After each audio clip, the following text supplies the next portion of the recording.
ರವಿಗೆ high court ಮಧ್ಯಂತರ relief ನೀಡಿದೆ. ಹೀಗಾಗಿ ತುಮಕೂರಿನಲ್ಲಿ ಸಿಟಿ ರವಿಗೆ ಕಾರ್ಯಕರ್ತರು ಬರಮಾಡಿಕೊಳ್ಳಲು ಎಲ್ಲಾ ರೀತಿಯ ಸಿದ್ಧತೆಯನ್ನು ಕೂಡ ಮಾಡಿಕೊಂಡಿದ್ದಾರೆ. ಸಭಾಪತಿಗಳೇ ಆ ರೀತಿಯ ದಾಖಲೆ ಇಲ್ಲ ಅಂತ ಹೇಳಿದ್ದಾರೆ. ರೂಲಿಂಗ್ ಕೊಟ್ಟ ಮೇಲೂ ಸುಳ್ಳು ಕೇಸ್ ಹಾಕ್ತಾರೆ. ಸುವರ್ಣಸೌಧದಲ್ಲಿ ನನ್ನ ಮೇಲೆ 3 ಕಡೆ ಅಟ್ಯಾಕ್ ಆಗಿದೆ. ನಾನು ದೂರು ಕೊಟ್ಟರು ತಗೊಳ್ಳಲ್ಲ, ಎಫ್ಐಆರ್ ಹಾಕಲ್ಲ. ಅವ್ರು ದೂರು ಕೊಟ್ರೆ ಕೇಸ್ ಹಾಕಿ ಅರೆಸ್ಟ್ ಮಾಡ್ತಾರೆ ಅಂತ ಸರ್ಕಾರದ ಕ್ರಮಕ್ಕೆ ಎಂಎಲ್ಸಿ ಸಿಟಿ ರವಿ ಆಕ್ರೋಶವನ್ನ ವ್ಯಕ್ತಪಡಿಸಿದ್ದಾರೆ. ಸಭಾಪತಿಗಳೇ ಆ ರೀತಿಯ ದಾಖಲೆ ಇಲ್ಲ ಅಂತ ಹೇಳಿದ್ದಾರೆ.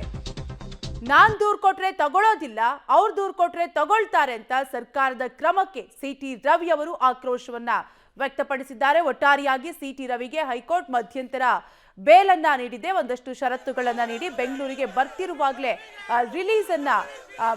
ರಿಲೀಫ್ ನೀಡಿದೆ ಹೈಕೋರ್ಟ್. ರಾಜಧಾನಿಯತ್ತ ಈಗಾಗಲೇ ಎಂಎಲ್ಸಿ ಸಿಟಿ ರವಿ ಹೊರಟಿದ್ದಾರೆ. ತುಮಕೂರಿನಲ್ಲಿ ಸಿಟಿ ರವಿಗೆ ಕಾರ್ಯಕರ್ತರು ಸ್ವಾಗತವನ್ನ ಕೋರಲು ಸಿದ್ಧರಾಗಿದ್ದಾರೆ.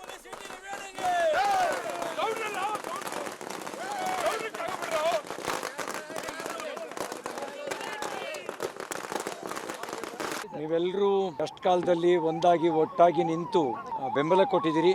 ನಿಮಗೆ ವಿಶೇಷವಾದ ಕೃತಜ್ಞತೆ, ಧನ್ಯವಾದಗಳು. ನಿಮ್ಮ ಕಷ್ಟಕಾಲದಲ್ಲೂ ಜೀವಕ್ಕೆ ಜೀವ ಕೊಟ್ಟು ನಿಂತ್ಕೋತೀನಿ. ನಾಳೆ ನಿಮಗೆ ವಿವರವಾಗಿ ಎಲ್ಲ ವಿವರವನ್ನು ಕೊಡ್ತೀನಿ. ನೀವು ನೋಡಿದಿರಿ, ಒಂದ್ ಕಡೆ ವಿಧಾನಸಭಾ ಸಭಾಪತಿಗಳೇ, ಪರಿಷತ್ತಿನ ಸಭಾಪತಿಗಳೇ ಆ ಥರದ್ದು ಯಾವುದು ದಾಖಲೆಗಳಿಲ್ಲ ಅಂತ ಹೇಳಿದ ಮೇಲೆ ನನ್ನ ಮೇಲೆ ಸುಳ್ಳು, ಅವ್ರು ರೂಲಿಂಗ್ ಕೊಟ್ಟ ಮೇಲೆ ಸುಳ್ಳು ಕೇಸ್ ಹಾಕ್ತಾರೆ. ಇನ್ನೊಂದ್ ಕಡೆ ವಿಧಾನಸಭೆಯಲ್ಲಿ ನನ್ನ ಮೇಲೆ 3 ಕಡೆ ಅಟ್ಯಾಕ್ ನಡೆಯುತ್ತೆ, ನಾನು ದೂರು ಕೊಟ್ಟರು ಕೇಸ್ ತಗೊಳ್ಳಲ್ಲ. ಅಂದ್ರೆ ಕಾನೂನು ಸಿಟಿ ರವಿಗೊಂದು ಕಾನೂನು, ಲಕ್ಷ್ಮೀ ಹೆಬ್ಬಾಳ್ಕರ್ ಅವ್ರಿಗೆ ಒಂದು ಕಾನೂನಾ? ಅವ್ರು ದೂರು ಕೊಟ್ರೆ ಕೇಸ್ ರಿಜಿಸ್ಟರ್ ಆಗಿ ಅರೆಸ್ಟ್ ಮಾಡ್ತಾರೆ, ನಾನು ದೂರು ಕೊಟ್ರೆ ಎಫ್ಐಆರ್ ಹಾಕಲ್ಲ. ಇದ್ಯಾವ ನ್ಯಾಯ? ಇನ್ನೊಂದು, ಅವ್ರು ಹೇಗೆ ನಡೆಸ್ಕೊಂಡ್ರು ಅಂತ ನಾಳೆ ವಿವರವಾಗಿ ನಾನು ಹೇಳ್ತೀನಿ. ಇನ್ನೊಂದು, ಅವರ ಕಾಂಗ್ರೆಸ್ ಪಾರ್ಟಿಯ ಶಾಸಕರ ಮೇಲೆ ಅತ್ಯಾಚಾರದ ಕೇಸ್ ದಾಖಲಾಗತ್ತೆ, ನೋ ಎನ್ಕ್ವೈರಿ ನೋ ಅರೆಸ್ಟ್. ಅದೇ ನನ್ನ ಮೇಲೆ ಒಂದು ಸುಳ್ಳು ಕೇಸಿಗೆ ವಿತೌಟ್ ಎನ್ಕ್ವೈರಿ ಇಮಿಡಿಯೇಟ್ ಅರೆಸ್ಟ್. ಇದು ಮಾನ್ಯ ಸಿದ್ದರಾಮಯ್ಯನವರ ನೇತೃತ್ವದ ಕಾಂಗ್ರೆಸ್ ಸರ್ಕಾರ ನಡೆಸ್ಕೊಳ್ತಿರ್ತಕ್ಕಂಥ ರೀತಿ. ಈಗ ನೋಡಿ, ನಮ್ಮ ವಿಧಾನ ಪರಿಷತ್ತಿನ ಕಸ್ಟೋಡಿಯನ್ ಯಾರು? ಸಭಾಪತಿಗಳು. ಅವ್ರ ಎಲ್ಲಾ ದಾಖಲೆಗಳನ್ನು ಅವ್ರ ಮುಂದೆ ತೋರಿಸಿ ಎಲ್ಲಿದೆ ಹೇಳಿ ಅಂತ ಕೇಳಿದ್ರು. ಎಲ್ಲಿದೆ ಹೇಳಿ ಅಂತ ಕೇಳಿದಾಗ ಅವರು ನಿರುತ್ತರರಾದ್ರು. ನೋಡಿ, ನಾನು ದಾಖಲೆ ಇಟ್ಕೊಂಡು ಮಾತಾಡಬೇಕಾಗತ್ತೆ, ನಿಮ್ಮ ಹತ್ರ ಏನಾದ್ರು ದಾಖಲೆ ಇದ್ರೆ ಕೊಡಿ ಅಂತ ಹೇಳಿದ್ರು. ಅವರು ಕೊಡ್ಲಿಲ್ಲ, ಆರೋಪ ಮಾಡೋದು ಬಿಡ್ಲಿಲ್ಲ. ಅಲ್ಲ, ನನಗೆ ನಾನು ಯಾವ ದಾಖಲೆ ಅಂತ ನಾನು ನೋಡಿಲ್ಲ.